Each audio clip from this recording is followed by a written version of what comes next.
27 রমজান হওয়ার আগে আগে একবার হলে আমলটা করবেন, 2 মিনিট সময় লাগবে। ভাইরা আমার, কপালটা খুলে যাবে, ভাগ্য খুলে যাবে। আপনার সন্তানের জন্য, আপনার বিদেশের জন্য, আপনার কাজকর্মের জন্য, ব্যবসা বাণিজ্যের জন্য, সকল কিছুর জন্য আপনার ভাগ্য খুলে যাবে। আল্লাহর কসম করে বলছি, এই আমলটা যুবকেরা তোমরা পেলে শেয়ার করে দিবা। আমল না করেও সওয়াব পাবা। শুধু তোমার একটি শেয়ারে তোমার আমল হয়ে যাবে, তুমি আমল না করেও সওয়াব পাবা। ভাইরা আমার, 27 রমজানের আগে আল্লাহর কসম করে বলছি, এই আমলটা ছাড়বেন না। এই আমলটা আপনারা সকলেই করবেন, এই আমলটা সকলের কাছে পৌঁছায় দেবেন, নিজে জানবেন এবং অন্যকে জানাবেন।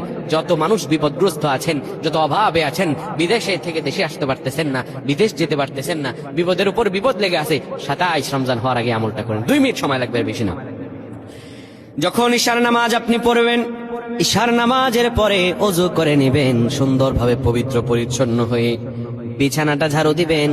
বিছানার ভিতরে এরপরে আপনি শোয়ার আগে সুন্দর করে আপনি ঘুমানোর আগে পড়বেন, ইয়া মালিকু